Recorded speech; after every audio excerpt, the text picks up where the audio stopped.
Hello friends, Vishnu Shalini latest review. Sathyamma ശിവനോട് പറയാം, ശിവ നീ എന്തിനാ ഇവിടെ കിടന്നിങ്ങനെ ബഹളം വെക്കുന്നത്? ഞാൻ നിന്റെ ആരാ? ശിവൻ പറയാ, ആ ചോദ്യം ഞാൻ എന്നോട് തന്നെ ചോദിച്ചതാ പലവട്ടം. എനിക്കതിനുള്ള ഉത്തരവില്ല, പക്ഷേ എനിക്ക് കാണാതെ പോകാനും പറ്റത്തില്ല. എടാ ശിവ, അതെന്ത് കാര്യത്തിനാണെന്നാ ഞാൻ ചോദിക്കുന്നത്? ഞാൻ നിന്റെ അമ്മയൊന്നും അല്ലല്ലോ. എടാ ആണോന്ന് സത്യാമ്മയുടെ ആ ചോദ്യത്തിന് മുന്നിൽ ശിവൻ ഇങ്ങനെ തകർന്ന് നിറ കണ്ണുകളോടെ സത്യാമ്മയെ നോക്കുക. എൻ്റെ കാര്യങ്ങളൊക്കെ നോക്കാൻ എൻ്റെ മകൻ വിഷ്ണുവിൻ്റെ ഭാര്യയുണ്ട്, പിന്നെ എനിക്കൊരു ഭർത്താവുണ്ട്, അവർ നോക്കിക്കോളും. സത്യാമ്മേ, ഞാനിപ്പോൾ സത്യാമ്മയുടെ ആരുമല്ലയോ? ആരും അല്ല. ശിവനുള്ളിലെ വിഷ്ണുവിൻ്റെ ഹൃദയം ഇങ്ങനെ ഇരിക്കുന്നുണ്ട്, പക്ഷെ അതാർക്കും അറിയില്ലല്ലോ. ശിവൻ ഇങ്ങനെ സങ്കടത്തോടെ സത്യാമ്മയെ നോക്കുക. പക്ഷേ ഇതെല്ലാം സത്യാമ്മയുടെ ഒരു അഭിനയമാണ്. സത്യാമ്മ ഇങ്ങനെ ഓട്ടക്കണ്ണിട്ട് ആ പോലീസുകാരെ നോക്കുന്നുണ്ട്. ശിവൻ ഇനി അവിടെങ്ങാനും കിടന്ന് ബഹളം വെച്ചാൽ ആ പോലീസുകാർ ശിവനെ ഉപദ്രവിക്കുമല്ലോ എന്ന് കരുതിയാണ് സത്യാമ്മ ഇങ്ങനെയൊക്കെ അഭിനയിക്കുന്നത്. നീ ഞങ്ങളുടെ ജോലിക്കാരൻ മാത്രമാണ്, അതിനപ്പുറം ഒരു ആത്മാർത്ഥത നീ ഇവിടെ കാണിക്കേണ്ട കാര്യമില്ല. നെഞ്ചു പൊട്ടി ശിവൻ സത്യാമ്മേ എന്നിങ്ങനെ വിളിക്കുവാണ്. അന്നേരം സോമശേഖരൻ പറയാം, എടാ നീ കാണിച്ചതൊക്കെ വെള്ളത്തിൽ വരച്ച വര പോലെ ആയിപ്പോയല്ലോടാ. എന്തോ ഒരു ചാടിത്തുള്ളിയുള്ള വരവായിരുന്നു, മല പോലെ വന്നത് എലി പോലെ പോയി എന്നൊരു ചൊല്ലുണ്ട്.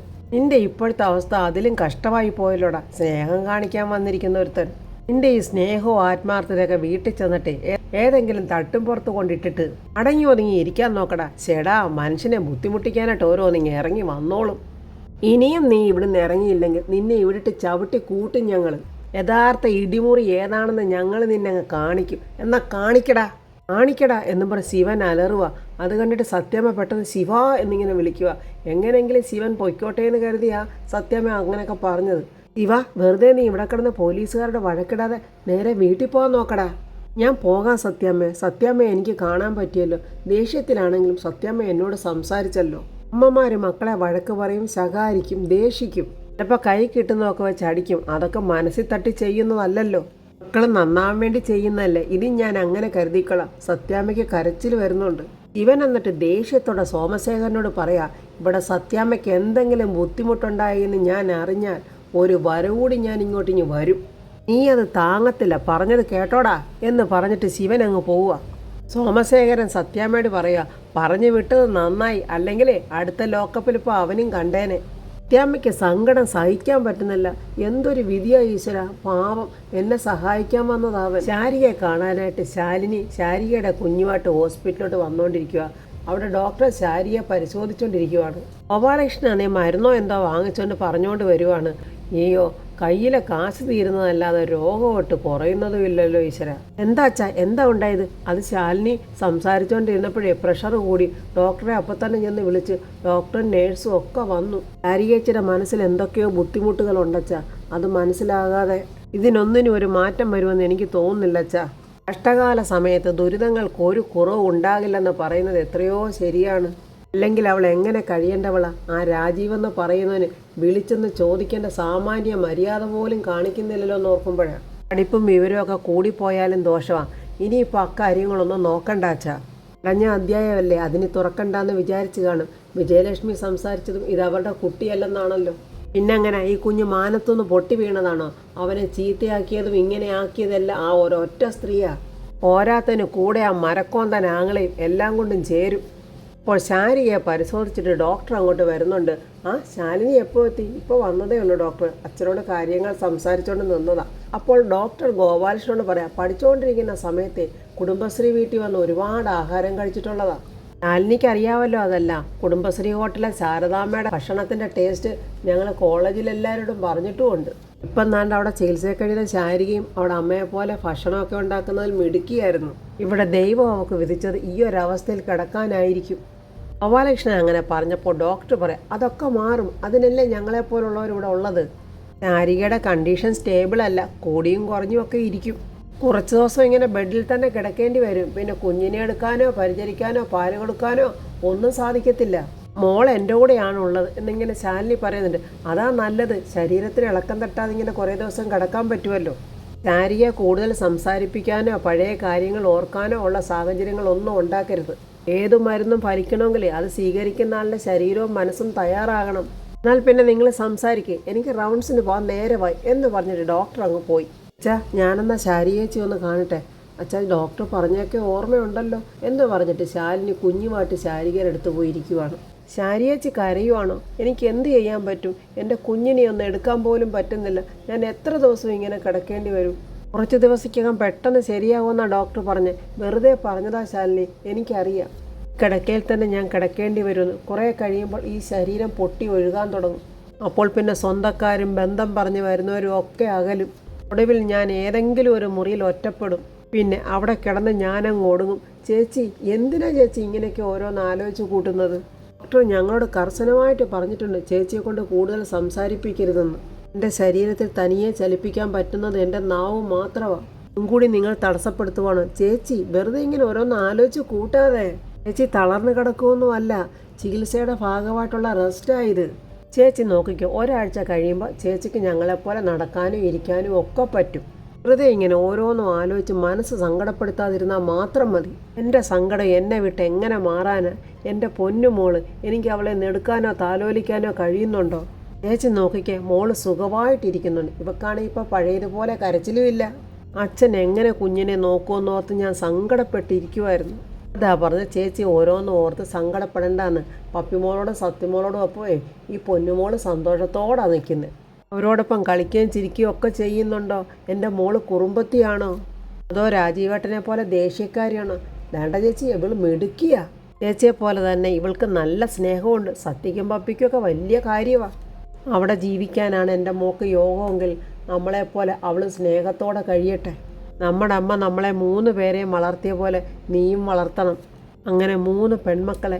എൻ്റെ ഭാഗ്യം കൂടി നിനക്കിരിക്കട്ടെ. ഒരാളുടെ ഭാഗ്യം ഒരാൾക്കും പോകില്ല. ചേച്ചിയുടെ മോള് ചേച്ചിയോടൊപ്പം തന്നെ വളരും. ചേച്ചിയെ ഇവൾ അമ്മേന്ന് വിളിച്ച് തന്നെ വളരും. ഇനി ഇവളുടെ ഭാവി കൂടെ കണ്ടിട്ട് വേണം ചേച്ചിയുടെ ജീവിതം. ചേച്ചി ഒന്നുകൊണ്ടും വിഷമിക്കേണ്ട. ചേച്ചി സുഖമായി വരുന്നത് വരെ ചേച്ചിയുടെ ഈ മോള് എൻ്റെ കയ്യിൽ സുരക്ഷിതയായിരിക്കും. അങ്ങനെ പറഞ്ഞിട്ട് ശാലിനി കുഞ്ഞുമായിട്ട് പോരുവാണ്. കുഞ്ഞിനെ വീട്ടിൽ കൊണ്ട് കിടത്തിയിട്ട് ശാലിനി എങ്ങോട്ടോ മാറിയെന്നാണ് തോന്നുന്നത്. കുഞ്ഞ് കിടന്ന് കരയുന്നുണ്ട്. രാഘവേട്ടൻ പിള്ളയോട് ചോദിക്കും, എന്തിനാടോ ആ കുഞ്ഞ് കിടന്ന് ഇങ്ങനെ കരയുന്നത്? ഇതിൻ്റെ കാര്യമൊക്കെ ഞാൻ നേരത്തെ പറഞ്ഞതല്ലേ സാറേ, ഇനി വരാൻ പോകുന്നതൊക്കെ അങ്ങ് അനുഭവിക്കുക. പൊന്നി വന്നിട്ട് പറയുന്നത്, സാറേ ഊണെടുത്ത് വെച്ച് എനിക്കങ്ങും വേണ്ട, എനിക്കെന്തെങ്കിലും കഴിക്കണമെങ്കിൽ അല്പം മനസമാധാനത്തോടെ വേണം. കരച്ചിലിൻ്റെയും ബഹളത്തിൻ്റെയൊക്കെ ഇടയ്ക്കിരുന്ന് എങ്ങനെ കഴിക്കാനാ? കുഞ്ഞിന് പാലെടുത്ത് കൊടുക്കുക, അപ്പോൾ കരച്ചിലങ്ങ് മാറും എന്നും പറഞ്ഞ് പൊന്നി പോകാനൊരുമ്പോൾ പിള്ള പറയും, അല്ല പൊന്നി, നിന്നെക്കൊണ്ട് നടക്കുന്ന കാര്യമാണോ നീ ചെയ്യുന്നതൊക്കെ? അടുക്കളപ്പണിയും കൊച്ചിനെ നോട്ടവും എല്ലാം നിന്നെക്കൊണ്ട് ചെയ്യാൻ പറ്റുമോ? ചെയ്യാൻ പറ്റുന്ന പോലെയൊക്കെ ചെയ്തോളാം പിള്ളച്ചേട്ടാ. നമുക്ക് ഈ കുഞ്ഞിനെ ഉപേക്ഷിക്കാൻ പറ്റില്ലല്ലോ. ഞാൻ കുഞ്ഞിന് പാലെടുത്ത് കൊടുത്തിട്ട് വരട്ടെ. അല്ലേ ഓരോന്നും ആ കുഞ്ഞിനെക്കുറിച്ച് വേദബോധി ഇപ്പോൾ രാഘവേട്ടനും അതൊക്കെ വിശ്വസിക്കുന്ന പോലെ. രാഘവേട്ടൻ പറയും, ഏതായാലും ആ കുഞ്ഞൂടെ വന്നതിന് ശേഷം ഓരോരുത്തർക്കും ഓരോ പ്രശ്നങ്ങളാണ്. ഞാൻ പറഞ്ഞതല്ലേ സാറേ, ആ കുഞ്ഞിനെ ഇവിടെ കൊണ്ട് ഏൽപ്പിച്ചതോടെ അവരുടെ ഉത്തരവാദിത്വം തീർന്നു. ഇനി അനുഭവിക്കേണ്ടത് ഇവിടെ ഉള്ളവരാ. ഞാനൊന്നും പറയാൻ പോകുന്നില്ലേ, നിങ്ങൾ അനുഭവിക്കേണ്ടവർ അനുഭവിച്ചോ. ഞാൻ എന്തെങ്കിലും പറഞ്ഞാൽ പിന്നെ അതേ ഉണ്ടാവും. ബാക്കിയുള്ളവരൊക്കെ പുണ്യാളന്മാരും. ഒരു കാര്യം ഞാൻ ഉറപ്പ് പറയാം, ഇതിനെ ഇവിടെ നിർത്തിക്കൊണ്ടു പോകാനാണ് ഭാവമെങ്കിൽ ഇവിടെയുള്ളവർ ഇത്തിരി പാട് പെടും. പൊന്നി കുഞ്ഞിനുള്ള പാലും കൊണ്ട് പോകുമ്പോൾ രാഘവേട്ടൻ ചോദിക്കും, നീ ഇതെവിടെ പോവാ? ഞാൻ കുഞ്ഞിന് പാല് കൊടുക്കാൻ നീ എളുപ്പം ചെല്ല, ആ കൊച്ചിൻ്റെ കരച്ചിൽ എങ്ങനെയെങ്കിലും ഒന്ന് അവസാനിപ്പിക്കുക. അങ്ങനെ പൊന്നി വന്ന് കുഞ്ഞിനെ എടുത്തപ്പോഴേക്കും സത്യയും പപ്പിയും ഓടി വരുക. പൊന്നിയാൻറ്റി, ഞങ്ങൾ കുഞ്ഞുകാരെന്ന ശബ്ദം കേട്ടോണ്ട് ഓടി വന്നതാ. പാവ കരഞ്ഞാൽ നിങ്ങൾ ഓടി വന്ന് നോക്കണേ, അല്ലെങ്കിൽ അച്ചച്ചൻ വഴക്ക് പറയും. വാവേ, ഞങ്ങൾ നിന്റെ ചേച്ചിമാരാ. ഇത് പപ്പി ചേച്ചി, ഇത് സത്യ ചേച്ചി. പാവയ്ക്ക് പേര് വെക്കാത്തതുകൊണ്ട് നമ്മൾ എന്ത് പേരിട്ടാ വിളിക്കുന്നേ? അത് നമുക്ക് ആലോചിക്കാൻ സത്യേ. അപ്പോഴേക്കും ശാലിനിയുടെ കാർ അങ്ങോട്ട് വരുന്നുണ്ട്. ശാലിനി അതിൽ നിന്ന് ഇറങ്ങി വരുവാണ്. കുഞ്ഞിൻ്റെ കരച്ചിൽ കേട്ടിട്ട് ശാലിനി ഓടി വരിക. രാഘവേട്ടനോട് ചോദിക്കുന്നു, മോള് കരയുന്നുണ്ടല്ലോ. ആ, കുറച്ചു നേരമായി തുടങ്ങിയിട്ട്. അതെങ്ങനെയാ? പെറ്റതള്ളയില്ലല്ലോ. വിധി അല്ലാതെ എന്ത് പറയാനാ? രാഘവേട്ടൻ്റെ ആ ഒരു ഈർച്ചകേടായിട്ടുള്ള സംസാരം ശാലിനിക്ക് ഭയങ്കര വിഷമം ഉണ്ടാക്കുന്നുണ്ട്. അറിവില്ലാത്ത കൊച്ചുങ്ങളാകുമ്പോൾ ഇങ്ങനെയാണോ പിള്ളേ? എല്ലാം ഒരു യോഗം. ശാലിനി എളുപ്പം വന്ന് കുഞ്ഞിനെ എടുക്കുവാണ്. സത്യയോടും പപ്പിയോടും ചോദിക്കുന്നു, നിങ്ങൾ രണ്ടുപേരും കുഞ്ഞിനെ കളിപ്പിക്കുമായിരുന്നോ? രാഘവേട്ടൻ പറയും, എടോ പിള്ളേ, ദാണ്ട കുഞ്ഞിൻ്റെ കരച്ചിൽ നിന്നല്ലോ. അപ്പോൾ അതാ കാര്യം, വിശന്നിട്ടായിരിക്കും. ഓ പിന്നെ എന്താണെന്നറിഞ്ഞില്ല. പിള്ളയ്ക്ക് ഭയങ്കര ദേഷ്യം ആ കൊച്ചിനോട്. നമ്മൾ വാവ എന്താ വിളിക്കുന്നത്? ഇപ്പം നമുക്ക് തൽക്കാലം കിങ്ങിണിന്ന് വിളിക്കാം. പിന്നെ നമുക്ക് നല്ലൊരു പേര് കണ്ടുപിടിക്കാം. ഇനി ശാലിനിയോട് പറയാം, കുഞ്ഞ്, ഈ കുഞ്ഞൂടെ നിൽക്കുന്നതിൽ പിള്ളച്ചേട്ടൻ എന്തിനാ ഇത്രയധികം എതിർപ്പ് കാണിക്കുന്നത്? മോളുടെ കരച്ചിൽ കേട്ടാൽ അപ്പം തുടങ്ങും കുറ്റപ്പെടുത്തിയുള്ള സംസാരം. അത് കേട്ടാൽ ആർക്കും സങ്കടം വരുന്ന രീതിയിലാണ് പിള്ളച്ചേട്ടൻ പറയുന്നത്. പറഞ്ഞു രാഘവൻ സാറിൻ്റെ വരെ മനസ്സ് മാറ്റിയിരിക്കുക. മോള് ദുശകനമാണെന്ന് പറയുന്നത് മുഴുവൻ പിള്ളച്ചേട്ടനാ. പൊന്നി, പാല് തണുത്തെങ്കിൽ കുഞ്ഞിന് പാല് കൊടുക്ക് എന്ന് പറഞ്ഞിട്ട് ശാലിനി ഇറങ്ങി വരുന്നുണ്ട്. അപ്പോൾ പിള്ളേ, കൊച്ചിന് പാല് കൊടുക്കാൻ പോയ പൊന്നിയെ കാണുന്നില്ലല്ലോ. വിശന്നിട്ടാണെങ്കിൽ കണ്ണും കാണാൻ പറ്റുന്നില്ല. ശാലിനി ഇങ്ങോട്ട് വന്നിട്ട് പിള്ളയോട് ചോദിക്കാം, പിള്ളച്ചേട്ടാ, ശാരി ചേച്ചിയുടെ കുഞ്ഞിവിടെ നിൽക്കുന്നതിൽ പിള്ളച്ചേട്ടന് വല്ല ബുദ്ധിമുട്ടുമുണ്ടോ? അയ്യോ, അതെന്താ കുഞ്ഞെ അങ്ങനെ പറഞ്ഞത്? അതല്ല, പിള്ളച്ചേട്ടൻ്റെ സംസാരം കേട്ടാൽ അങ്ങനെ തോന്നും. അതെനിക്ക് മാത്രമല്ല എല്ലാവർക്കും തോന്നുന്നുണ്ട്. ഈ ഇത്തിരിയില്ലാത്ത കുഞ്ഞിന് എന്താ പിള്ളച്ചേട്ടാ കുഴപ്പം? പിള്ളച്ചേട്ടൻ ജോത്സ്യനൊന്നും അല്ലല്ലോ കുഞ്ഞിൻ്റെ കുഴപ്പങ്ങൾ കണ്ടുപിടിക്കാൻ. നിങ്ങളെപ്പോലെ ഉള്ളവരാ ഇതുപോലുള്ള കാര്യങ്ങളൊക്കെ പറഞ്ഞു വരുത്തുന്നത്. നല്ലതായാലും ചീത്തയായാലും ആ കുഞ്ഞ് എൻ്റെ രക്തമാണ്, എൻ്റെ സ്വന്തം ചോര. അതിനെന്ത് ദോഷമുണ്ടെങ്കിലും ഞാൻ സഹിച്ചു. എൻ്റെ ചേച്ചി ഹോസ്പിറ്റലിൽ നിന്ന് വരുന്നത് വരെ ആ കുഞ്ഞോട് ഉണ്ടാകുകയും ചെയ്യും. നീ ഇതൊന്നുമല്ല അവളെ പറഞ്ഞയക്കണമെന്നുണ്ടെങ്കിൽ കൂടെ ഞാനും ഇറങ്ങേണ്ടി വരും. ശാലിനി അങ്ങനെ പറഞ്ഞത് കേട്ടപ്പോൾ രാഘവേട്ടന് വിപ്രാളം. അയ്യോ മോളെ, അച്ഛൻ എന്നോട് ക്ഷമിക്കണം. കുഞ്ഞുങ്ങൾ വീട്ടിലെ മാലാഹമാരാ. എങ്ങനെയാണ് അവർ ദുസ്സഹനമാകുന്നത്? പിള്ളച്ചേട്ടനെ വരുന്നതിലും അച്ഛനെ സഹായിക്കുന്നതിലും ഒക്കെ എനിക്ക് സന്തോഷമേ ഉള്ളൂ. പക്ഷേ എൻ്റെ കുഞ്ഞിനെ അധിക്ഷേപിക്കുന്ന രീതിയിൽ ദയവ് ചെയ്ത് ഒരു വാക്ക് പോലും പറയരുത്. ഇതെൻ്റെ ഒരു അപേക്ഷ എന്ന് പറഞ്ഞ് ശാലിനി കൈയെടുത്ത് തൊഴുന്നുണ്ട്.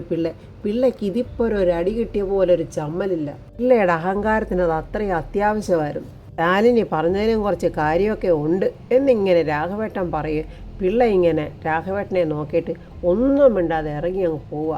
എടോ പിള്ളേ, താനിത് എവിടെ പോവുക? എടോ പിള്ളേ, അവിടെ നിൽക്ക് എന്നൊക്കെ രാഘവേട്ടൻ പറയുന്നെങ്കിലും പിള്ള തിരിഞ്ഞു നോക്കാതെ അങ്ങ് പോവുകയാണ്. ശാലിനി പൊന്നിയോട് വന്ന് പറയാം, പൊന്നി, കുഞ്ഞ് കരയുമ്പോൾ പെട്ടെന്ന് വന്ന് എടുത്തേക്കണേ. കുഞ്ഞുങ്ങളുടെ കരച്ചിൽ എല്ലാവർക്കും ഒന്നും ഇഷ്ടപ്പെടണമെന്നില്ല. ഈ സമയം ശിവൻ വീട്ടിൽ വന്നിട്ട് ശിവൻ ഒരു സ്വസ്ഥതയില്ല. അങ്ങോട്ടും ഇങ്ങോട്ടും നടക്കുക. സത്യാമ്മ പറഞ്ഞ വാക്കുകൾ ഇങ്ങനെ ശിവൻ്റെ മനസ്സിൽ കൊണ്ടിരിക്കുവാണ്. അല്ല, എൻ്റെ ആരുമല്ല, വെറും ഒരു ജോലിക്കാരൻ മാത്രമാണ്. ശിവൻ അങ്ങനെ നടക്കുന്ന കണ്ടുകൊണ്ട് ചന്ദ്ര വന്നിട്ട് ചോദിക്കുക, ചേട്ടാ എന്തു പറ്റി? കുറേ നേരം കൊണ്ട് ആലോചിച്ച് കൂട്ടുവാണല്ലോ. ഒന്നുമില്ല ചന്ദ്ര, ചേട്ടാ ഫുഡ് റെഡിയാക്കി വെച്ചിരിക്കുക. ചേട്ടനും കൂടി വന്നാൽ കഴിക്കാമായിരുന്നു. എന്നാൽ മോൾ എടുത്തു പോയി, നമുക്കങ്ങ് കഴിച്ചേക്കാം. എന്താ ചേട്ടാ, ചേട്ടൻ്റെ മുഖം കണ്ടിട്ട് എന്തൊക്കെയോ പ്രശ്നങ്ങളുണ്ടെന്ന് തോന്നുന്നല്ലോ. ഒന്നുമില്ല. ഉണ്ട്, ചേട്ടൻ എന്തോ മറയ്ക്കുവാണ്. എന്താണെങ്കിലും എന്നോട് പറയേട്ടാ. എന്ത് പറയാൻ? തെറ്റ് കാണിച്ചാൽ ചിലപ്പോൾ അമ്മമാർ നമ്മളെ വഴക്ക് പറയും. എത്ര തവണ നമ്മുടെ അമ്മ നമ്മളെ വഴക്ക് പറഞ്ഞിരിക്കുന്നു, അതും കാര്യമില്ലാത്ത കാര്യത്തിന്. ഇനി ചേട്ടനെ ആര് വഴക്ക് പറഞ്ഞതാ പറയുന്നത്? അമ്മയെ ചേട്ടനെ എപ്പോൾ കണ്ട്? അയ്യോ എൻ്റെ പൊന്നെ, ഞാനൊന്നും പറഞ്ഞില്ലേ. നീയൊന്ന് ചോറെടുത്ത് വെക്ക്, കഴിച്ചിട്ട് എവിടെയെങ്കിലും ഒന്ന് കിടക്കണം. എന്നോട് അങ്ങനെ പറയാനുള്ള സ്വാതന്ത്ര്യം ഉണ്ടായിട്ടില്ലേ? എനിക്കതുകൊണ്ട് പരാതിയില്ല, പരിഭവമില്ല. ഞാനത് മനസ്സിൽ നിന്ന് തന്നെ എടുത്ത് കളഞ്ഞിരിക്കുന്നു. ഈ സമയം സത്യാമ്മയും ഭയങ്കര സങ്കടത്തിൽ ഇങ്ങനെ സെല്ലിലിരിക്കുക. ശിവനെ വഴക്ക് പറഞ്ഞു തോർത്തിട്ടാണെന്ന് തോന്നുന്നു. അപ്പോൾ ഫ്രണ്ട്സ്, ഇനി എന്തായിരിക്കും സത്യാമ്മയുടെ വീട്ടിൽ നിന്ന് ഒന്നും പറയാതെ പോയ പിള്ളയുടെ അവസ്ഥ? പിള്ളയ്ക്ക് സ്വന്തം തെറ്റ് മനസ്സിലാവുമോ? അതോ ഇനി പിള്ള ആർക്കെങ്കിലും വേണ്ടി അങ്ങനെയൊക്കെ പറഞ്ഞതാണോ? സത്യാമ്മ എങ്ങനെയാണ് ശാലിനി ഈ കേസിൽ നിന്നും രക്ഷിച്ച് കൊണ്ടുവരുന്നത്? അതിനുവേണ്ടി ശിവൻ എന്തൊക്കെ ചെയ്യും എന്നുള്ളതൊക്കെ അറിയാനായിട്ട് നമുക്ക് നാളത്തെ റിവ്യൂ കാണാം. എൻ്റെ ഈ റിവ്യൂ ഇഷ്ടപ്പെട്ട ലൈക്കും കമൻസും, സബ്സ്ക്രൈബ് ചെയ്യാത്തവർ സബ്സ്ക്രൈബ് ചെയ്യണേ.